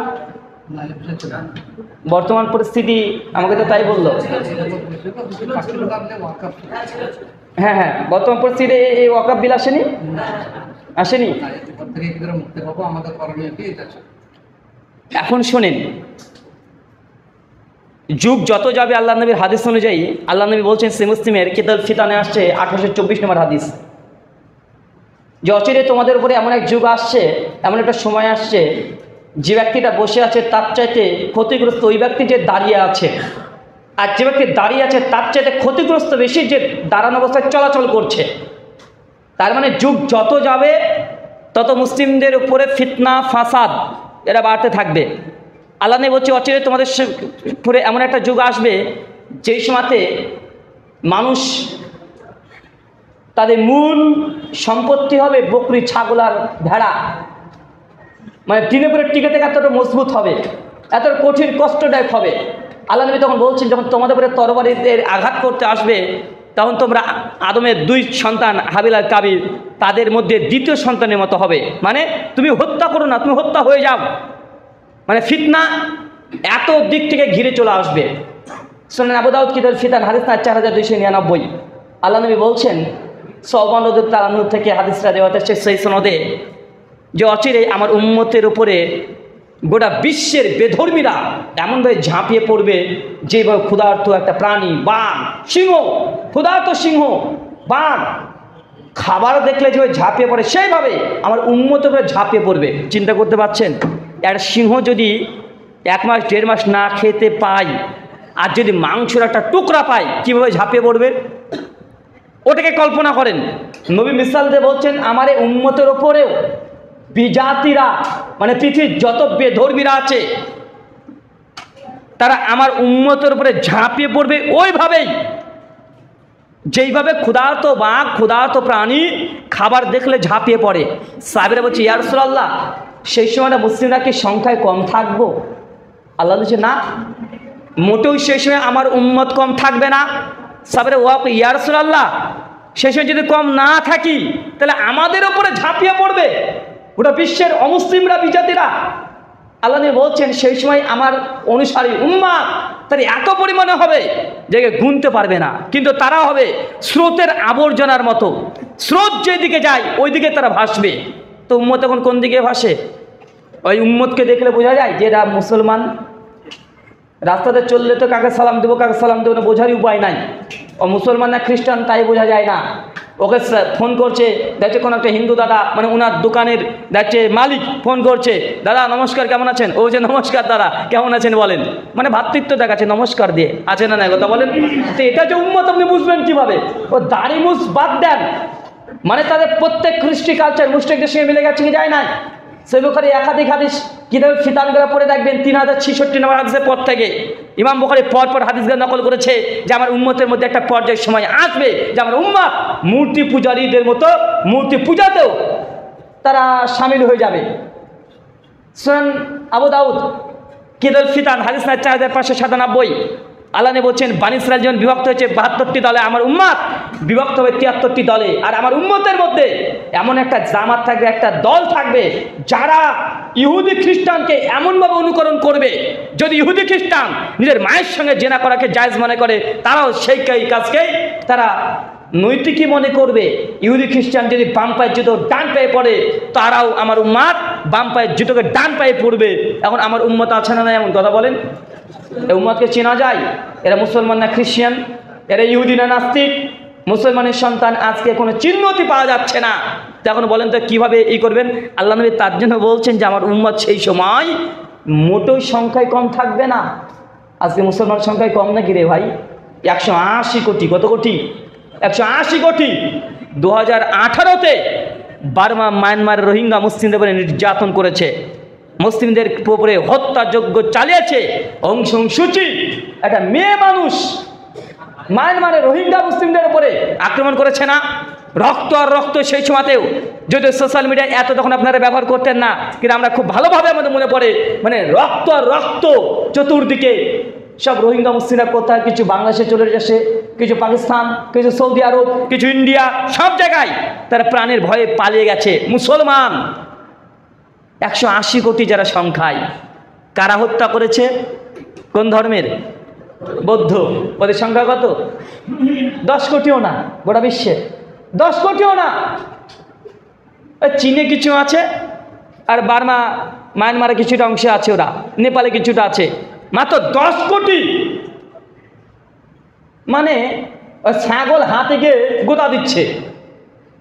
180 কোটি মুসলমান, মারছে কয়জন? 10 কোটি বৌদ্ধ সম্প্রদায়, তারা মুসলমানকে রক্তযোগ্য নিয়ে তারা হোলি খেলছে। আচ্ছা, ফিলিস্তিনে ইতিহাস ধরতে গেলে তো ওমর ইবনুল খাত্তাবের পরেই বাইতুল মুকাদ্দাস, টেম্পল অফ সুলাইমান যখন দখল করে নেয়, পরে সালাউদ্দিন আইয়ুবী রাহিমাহুল্লাহ তিনি যখন দখল করে, তারপরে আবার ইহুদিরা জবরদখল করে নিয়েছে। আজ থেকে 150 বছর আগেও মুসলমান উপরে নির্যাতন তারা করেছে না? দীর্ঘ 18 মাস ধরে ফিলিস্তিনে মুসলিমদের উপরে নির্যাতন করছে। কারা করছে? ইহুদিরা। গোটা বিশ্বে ইহুদি কত কোটি আছে জানেন? কে বলতে পারবেন? হ্যাঁ,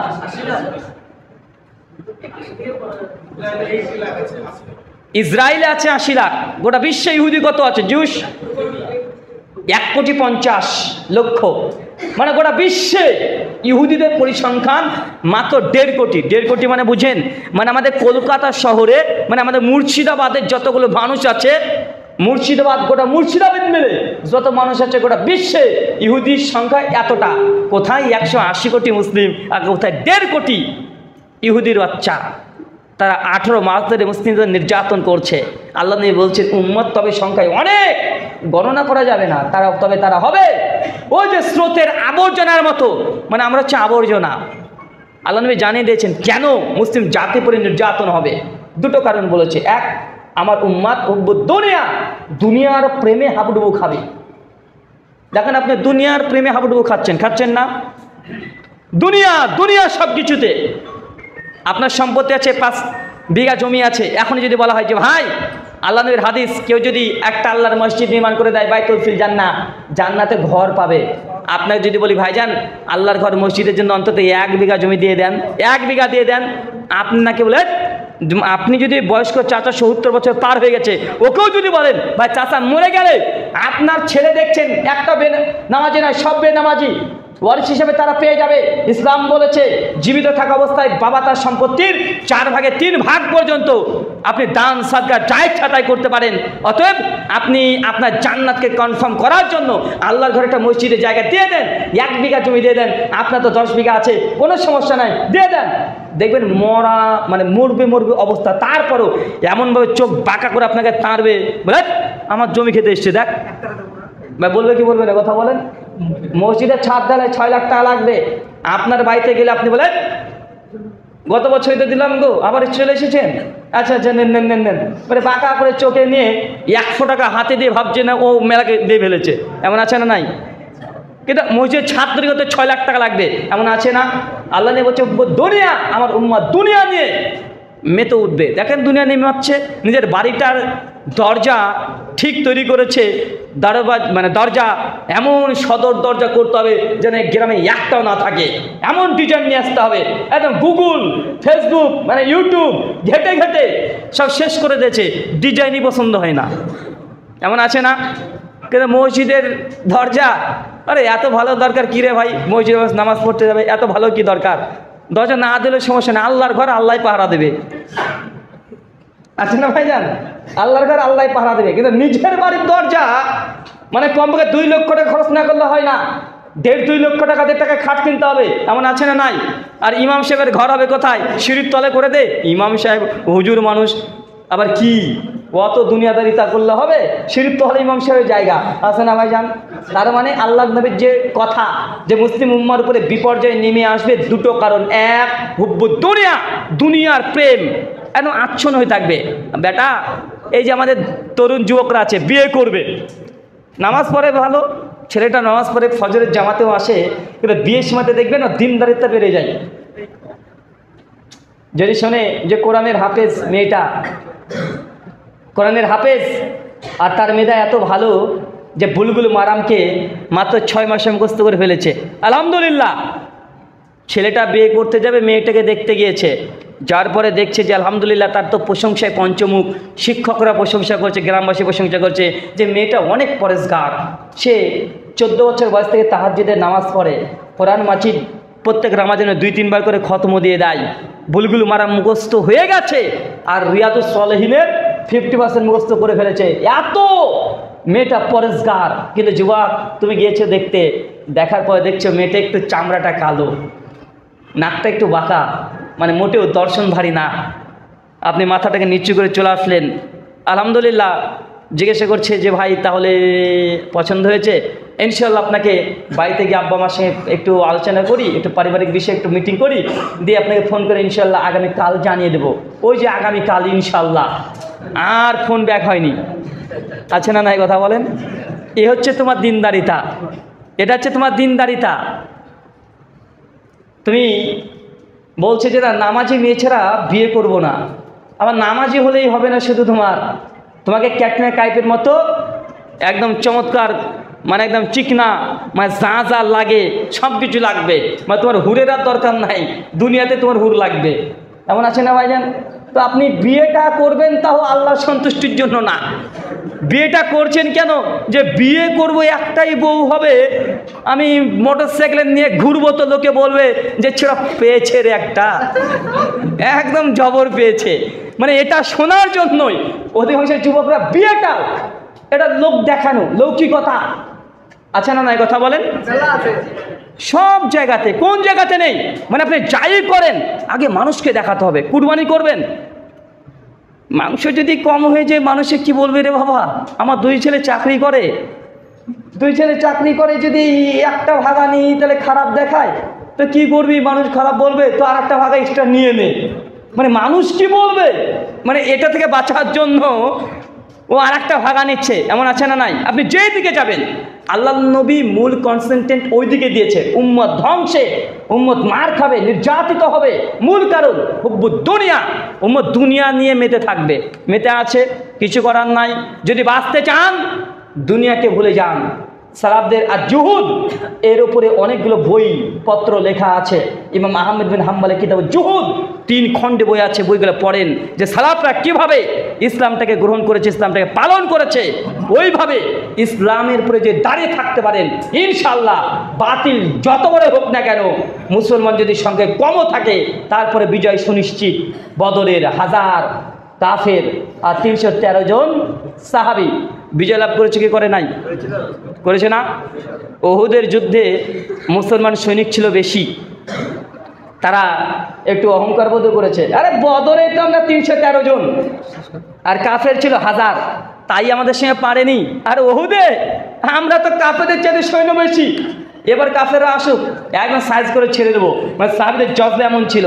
উহুদের যুদ্ধে 70 জন সাহাবী শহীদ, মুসলমানরা ওই যুদ্ধে পরাজিত হয়েছে। আল্লাহ নবী দাঁত মরক ওই যুদ্ধে শহীদ হয়েছে, আমির হামজা ওই যুদ্ধে শহীদ হয়েছে, মানে বিখ্যাত সাহাবী হানজালা রাদিয়াল্লাহু আনহু এই যুদ্ধে শহীদ হয়েছে। আপনাকে এত কথা বলার মূল উদ্দেশ্য এইটা, নবীর দুটো কথা আপনি মেনে নেন। যদি বাঁচতে চান তাহলে আল্লাহ নবীর এই দুটো মেডিসিন, ঔষধ আপনাকে গ্রহণ করতে হবে। একটা হুব্বুদ দুনিয়া, দুনিয়ার প্রতি মোহকে পরিত্যাগ করবে, আর কারিহাতুল মাউত, আর মৃত্যু, এই জিনিসটাকে ভয় করা যাবে না। মুমিন মৃত্যুকে ভয় করবে না। আল্লাহ বলছেন আমার উম্মত মৃত্যুকে ভয় করবে। এই ভয় জিনিসটা ভেতর থেকে তুলে দিতে হবে। মরতে সবাইকে হবে, কিন্তু আল্লাহ রাস্তায় যদি হয় আলহামদুলিল্লাহ। এই দুটো মেডিসিন আল্লাহ নবী দিয়ে গেছেন। সূরা 13 আয়াত নম্বর 11 মিডল অংশ আল্লাহ বলছেন ইন্নাল্লাহা লা ইউগাইয়িরু মা বিকওমিন হাত্তা ইউগাইয়িরু মা বিআনফুসিহিম। আল্লাহ সে জাতির ততক্ষণ পরিবর্তন করবে না, সে কওমের ততক্ষণ পরিবর্তন করবে না যতক্ষণ সে জাতি, সে ব্যক্তি পরিবর্তন না হয়।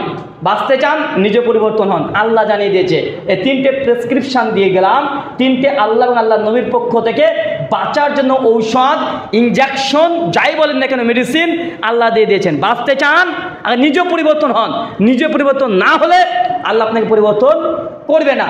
হাদিসে মুবারাকাতে আরও অনেক ঘটনা আছে, আমরা সেই দিকে গেলাম না। উদ্দেশ্য একটাই, পরিবর্তন হন, আল্লাহর দিকে ফিরে আসেন, তওবা করেন, ইস্তেগফার করেন, সালাতে দাঁড়ান, ইনশাআল্লাহ গায়বী মদদ, সাহায্য আল্লাহ আপনাকে করবে। আল্লাহ সুবহানাহু ওয়া তাআলা আমাদের তুমি কবুল করে সকলে পড়ি আমিন। আমাদের মধ্যে যারা অসুস্থ আছে আল্লাহ সুবহানাহু ওয়া তাআলা তুমি আশ-শাফি, তুমি সুস্থতা দানকারী, আমাদের প্রত্যেককে তুমি সুস্থতা দান করো।